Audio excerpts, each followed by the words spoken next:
You are standing in a small apartment in Milwaukee, Wisconsin. It is 1991. The neighbors have been complaining about a smell for weeks. You smile. You know exactly what that smell is, because you put it there. Your name is Jeffrey Lionel Dahmer, and what you have done inside these four walls is something the world is not ready to know. Not yet. But they're about to find out.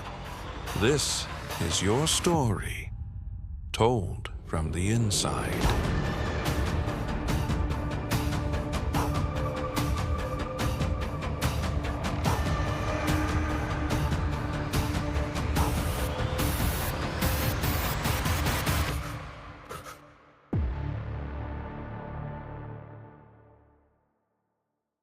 You are born on May 21st, 1960, in Milwaukee, Wisconsin. Your childhood, on the surface, looks normal.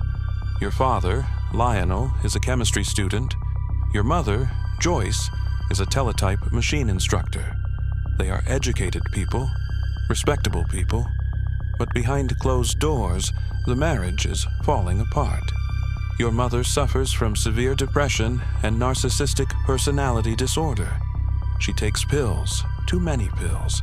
She screams. She cries. She disappears for days into her own darkness. Your father is absent, buried in his studies, emotionally unavailable in ways you will spend the rest of your life trying to understand. And you are left alone. More often than you should be. As a young child, you are described as bright and cheerful, energetic, normal. But something changes around age 4 when you undergo surgery for a double hernia. You are never quite the same after that. You become withdrawn, detached, quiet in a way that makes adults uncomfortable. By the time you are 10 years old, you have developed a fascination that no child should have. Dead animals. You begin collecting roadkill from the neighborhood. You strip the flesh from the bones. You bleach them. You arrange them. You tell yourself it is curiosity. Just curiosity. Your father, a chemist, actually encourages it. He teaches you how to preserve animal bones using chemicals. He thinks he is nurturing a future scientist. He has no idea what he is actually creating.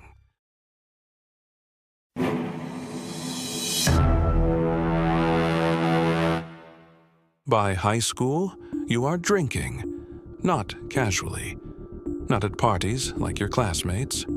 You bring whiskey to school in a styrofoam cup and drink it between classes. Alone, alcohol is the only thing that quiets the thoughts, the urges, the feelings you cannot explain to anyone. You are also realizing something about yourself that terrifies you.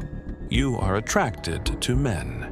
In 1970s rural Ohio, that is not something you can say out loud. Not to your parents. Not to your friends, not to anyone. So you bury it, deep, and something else begins to take its place. Dark fantasies. Fantasies about control, about having someone who could never leave you. You were 17 years old when your parents finally divorce. Your mother takes your younger brother and leaves without telling you. Your father moves out to a motel.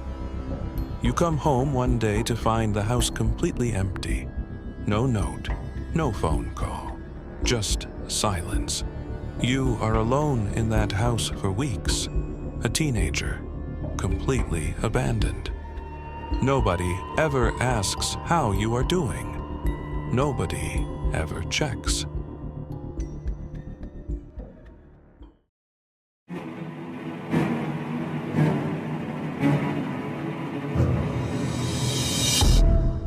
It is June 1978. You are 18 years old. Your parents' divorce is finalized. You are alone in the family home. Your father has remarried and is living elsewhere. You have just graduated high school. You have no job, no plans, no one. And the fantasies, they are no longer just fantasies. On June 18th, 1978, you see a hitchhiker on the road near your home. His name is Stephen Mark Hicks. He is 19 years old. He has just attended a rock concert and is trying to get home. He has his whole life ahead of him. You offer him a ride. He accepts. You take him back to your house. You drink together. You talk. For a few hours, the loneliness disappears. But then Stephen says he wants to leave, and something inside you breaks. You cannot let him leave. The thought of being alone again, of that silence filling the empty house, is more than you can bear. You pick up a barbell. You strike him from behind. Stephen Hicks is dead. You are 18 years old, and you have just crossed a line that cannot be uncrossed. You bury his body in the woods behind the house. Later, you dig him up, strip the flesh, crush the bones, and scatter them through the property. No one suspects you. No one is even looking. For the next 9 years, you do not kill again. But the fantasy never goes away.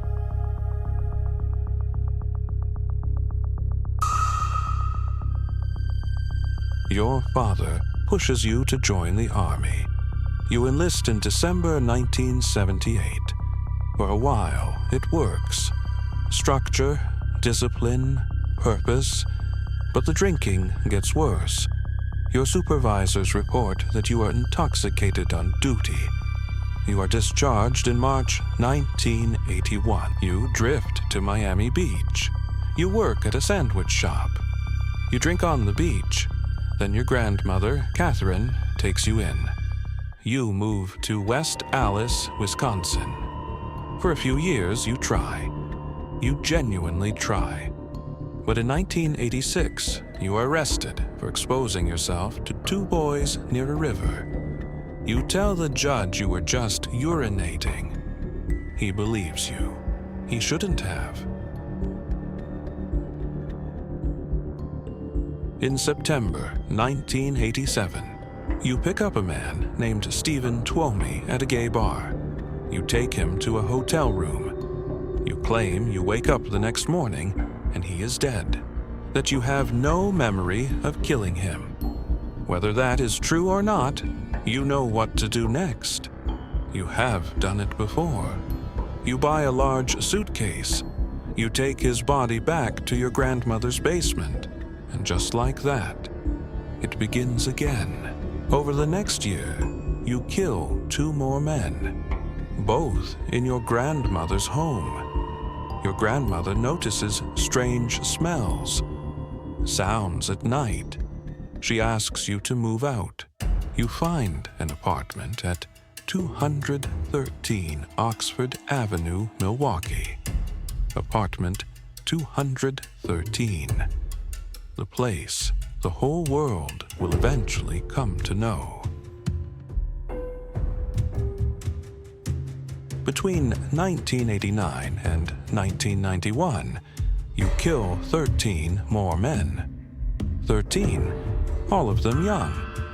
Most of them gay men or men of color who you knew the system was less likely to search for. You meet them at gay bars, bathhouses, shopping malls. You offer them money to pose for photos. You offer them food and drink. The drinks are always drugged. What you do after, we will not describe in detail here. What you want is connection. What you cannot have is someone staying willingly.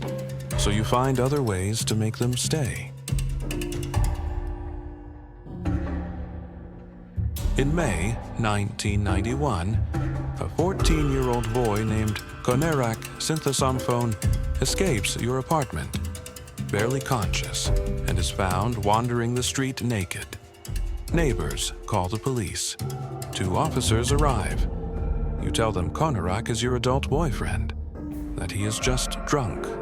The officers escort Konerak back to your apartment and leave. That night, Konerak Synthesomphone is murdered. The officers are later dismissed from the force, but by then, it is far too late. July 22nd, 1991. Tracy Edwards, 32 years old, manages to escape your apartment with a handcuff dangling from his wrist. He flags down a police car. Officers Roland Miller and Rolf Mueller follow him back to apartment 213. You answer the door calmly. You offer to get the handcuff key from the bedroom. Officer Mueller follows you, and then he sees it. A Polaroid photograph on the dresser, then another, then the refrigerator. The officers call for backup. You do not resist. You sit down on the couch, and in a quiet voice you say, "For what I did, I should be dead." Inside apartment 213, police find the remains of 11 victims. Preserved skulls, photographs, a barrel of acid. The world wakes up the next morning to a name it will never forget. Jeffrey Dahmer. 17 people never got to grow old. And the question the world still cannot answer, the question that keeps people like you and me watching, is this: was Jeffrey Dahmer born this way, or did the world make him? That file is still open.